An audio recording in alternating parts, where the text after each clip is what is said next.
Baiklah, di sini saya akan menjelaskan tentang pengertian guru. Guru, menurut Kamus Besar Bahasa Indonesia atau KBBI adalah orang yang pekerjaan atau mata pencariannya atau profesinya mengajar. Kemudian Sri Minarti mengutip bahwa pendapat ahli bahasa Belanda J.A. Jerikel N.T. Roorda yang menerangkan bahwa guru berasal dari bahasa Sanskerta yang artinya berat, besar, penting, baik sekali, terhormat, dan pengajar. Sementara dalam bahasa Inggris dijumpai beberapa kata yang berarti guru, misalnya teacher yang berarti guru atau pengajar, edukator yang berarti pendidik atau ahli mendidik, dan tutor adalah yang berarti guru pribadi, guru yang mengajar di rumah atau guru yang memberi les. Dalam pengertian sederhana, guru adalah orang yang memberikan ilmu pengetahuan kepada anak didiknya. Kemudian guru dalam pandangan masyarakat adalah orang yang melaksanakan pendidikan di tempat-tempat tertentu, tidak harus di lembaga pendidikan formal, tetapi juga bisa di masjid, di musola, di rumah, dan sebagainya. Kemudian saya akan melanjutkan tentang pengertian kemampuan. Kemampuan adalah kesanggupan, kecakapan, dan kekuatan seseorang dalam melakukan sesuatu pekerjaan dengan cepat dan benar.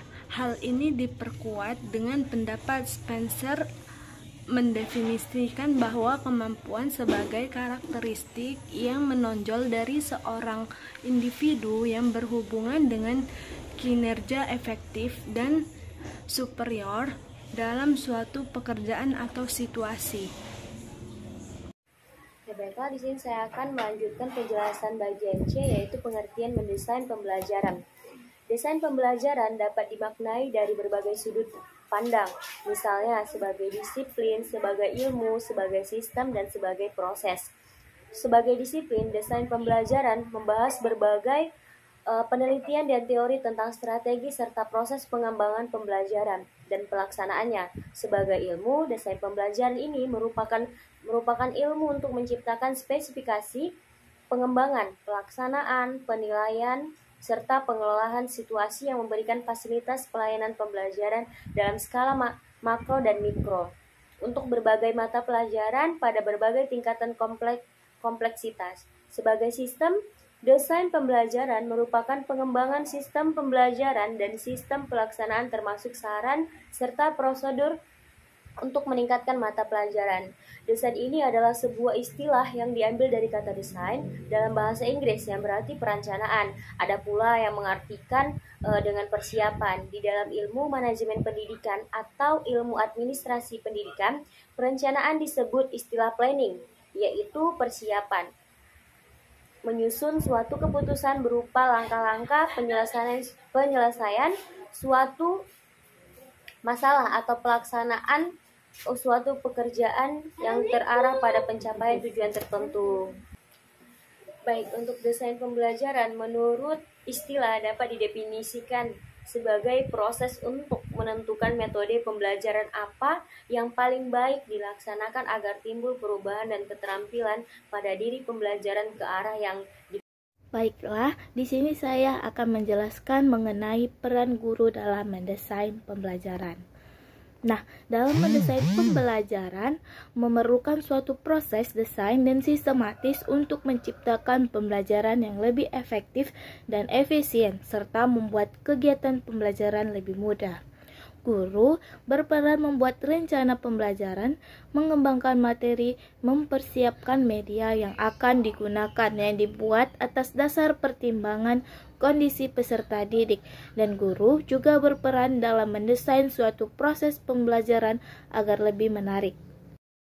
Adapun peran guru dalam mendesain pembelajaran yaitu yang pertama agar belajar dapat bermakna dan efektif, yang kedua agar tersedia atau termanfaatkan sumber belajar, yang ketiga agar dapat dikembangkan kesempatan atau pola belajar, yang keempat agar belajar dapat dilakukan siapa saja secara berkelanjutan, yang kelima meningkatkan kemampuan pembelajaran, yang keenam menghasilkan sumber belajar, yang ketujuh mengembangkan sistem belajar mengajar, yang kedelapan sebagai petunjuk arah kegiatan dalam mencapai tujuan, yang kesembilan sebagai pola dasar dalam mengatur tugas dan wewenang bagi setiap unsur yang terlibat dalam kegiatan, yang kesepuluh sebagai pedoman kerjasama bagi setiap unsur baik unsur guru maupun murid, yang kesebelas sebagai alat ukur efektif tidaknya suatu pekerjaan sehingga setiap saat diketahui ketetapan dan keterlambatan kerja,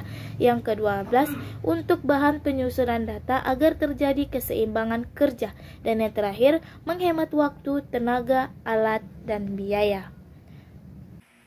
Selanjutnya, tujuan guru mendesain pembelajaran.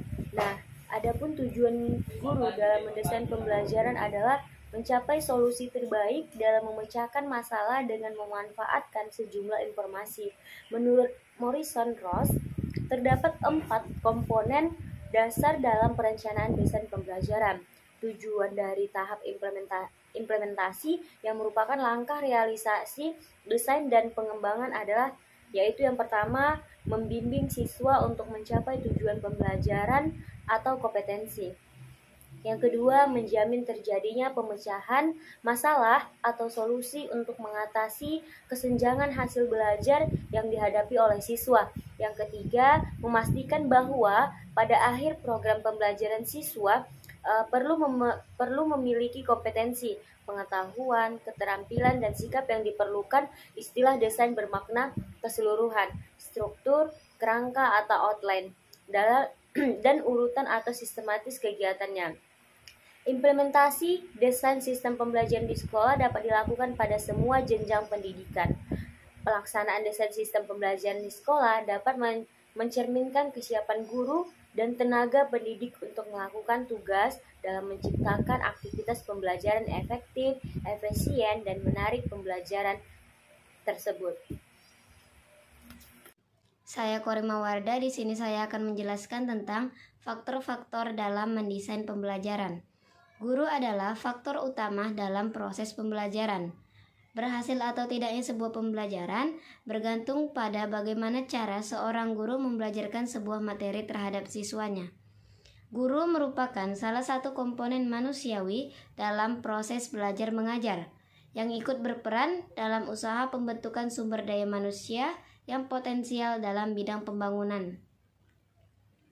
Ketika sedang membuat desain pembelajaran, perlu memperhatikan beberapa faktor penting di dalamnya, sehingga desain pembelajaran dapat memberikan dampak yang baik dalam proses pembelajaran. Desain pembelajaran yang disusun dengan sangat baik sudah pasti bisa berpengaruh yang baik terhadap kegiatan pembelajaran. Yang pertama ada analisis lingkungan belajar. Langkah pertama ialah dengan menganalisis lingkungan belajar, dalam artian melakukan pengamatan terhadap kondisi lingkungan belajar, baik itu di dalam kelas maupun di luar kelas. Yang kedua ada analisis kebutuhan belajar. Setelah melakukan analisis lingkungan belajar, maka bisa melanjutkan langkah-langkahnya dengan menganalisis kebutuhan belajar. Tujuannya adalah untuk mengidentifikasi masalah yang terjadi ketika proses belajar mengajar berlangsung, sehingga ketika ada kebutuhan yang kurang baik bisa dipenuhi. Yang ketiga ada rancangan proses pembelajaran. Langkah selanjutnya yang tidak kalah pentingnya adalah dengan merancang proses pembelajaran.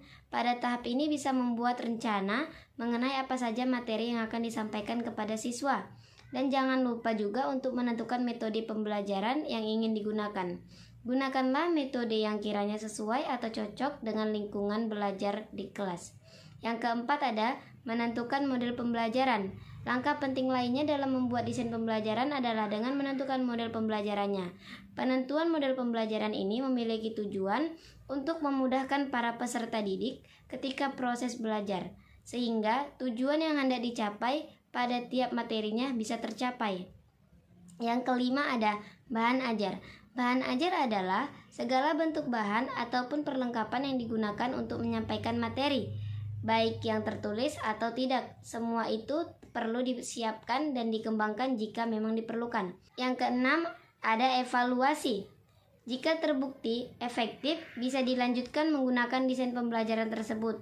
Namun jika ada kekurangan tertentu saja perlu diperbaiki untuk kedepannya.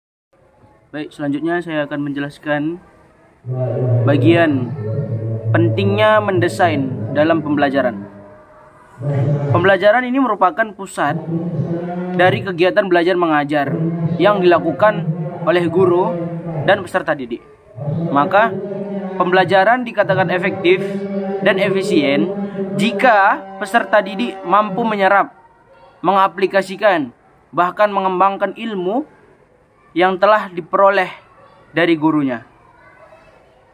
Maka guru sebagai unsur vital, unsur penting dari proses pembelajaran, terlihat enggan untuk merancang sebuah proses pembelajaran yang menyenangkan.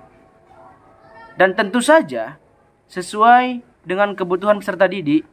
Nah, inti dari perencanaan desain pembelajaran adalah menentukan tujuan pembelajaran.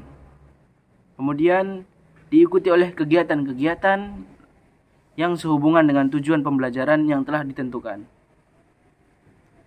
Maka dari itu, pengembangan kualitas sumber daya manusia menjadi prioritas utama dalam pembangunan bangsa Indonesia, yang langkah awalnya dimulai dari sektor pendidikan. Visi besar ini merupakan tantangan pada dunia pendidikan, sekaligus harapan akan terciptanya manusia Indonesia yang dapat berkompetisi secara global di berbagai sektor kehidupan dunia. Kemudian, desain pembelajaran ini memegang peranan yang sangat penting dalam peningkatan kualitas pembelajaran. Hal ini dimungkinkan karena dengan merancang desain pembelajaran, seorang desainer atau dalam hal ini guru memiliki peran vital, peran penting dalam merumuskan tujuan pembelajaran. Dengan demikian, kesadaran akan pentingnya tujuan pembelajaran, maka guru akan berupaya untuk melakukan berbagai aktivitas dalam rangka mewujudkan tujuan pembelajarannya, seperti merumuskan bahan instruksional, memilih strategi instruksional, memilih media dan alat pembelajaran, merancang alat evaluasi, dan lain sebagainya. Maka dengan kesadaran dan keinginan dari guru untuk merancang desain pembelajaran yang berkualitas, diharapkan proses pembelajaran akan berlangsung secara menyenangkan dan dapat efektif, menarik, tentu saja berorientasi pada tujuan umum yang ingin dicapai. Baik, kesimpulan dari presentasi kami hari ini bahwa alasan pentingnya rencana pembelajaran adalah untuk menghemat waktu dan tenaga dari seorang pengajar, dari guru yang akan mengajarkan kepada peserta didiknya. Guru tidak perlu bingung untuk memikirkan model, metode, dan sumber belajar yang sekiranya nanti akan digunakan oleh siswa. Dengan adanya tujuan pembelajaran dapat tercapai secara efektif. Pembelajaran yang efektif ini yang merupakan pembelajaran yang dapat memfasilitasi aktivitas untuk mencapai tingkat kompetensi pengetahuan, keterampilan, dan sikap optimal. Kemudian, guru ini merupakan faktor utama dalam proses pembelajaran. Berhasil atau tidaknya sebuah pembelajaran bergantung pada bagaimana seorang guru membelajarkan sebuah materi terhadap siswa-siswanya, terhadap peserta didiknya. Nah, desain pembelajaran memegang peranan penting dalam peningkatan kualitas pembelajaran. Hal ini dimungkinkan karena dengan merancang desain pembelajaran, seorang desainer, seorang guru memiliki peran vital dalam merumuskan tujuan pembelajaran yang ingin dicapai. Baik, kami akhiri dengan mengucapkan Wallahul muwaffiq ila aqwamit thoriq. Wassalamualaikum warahmatullahi wabarakatuh.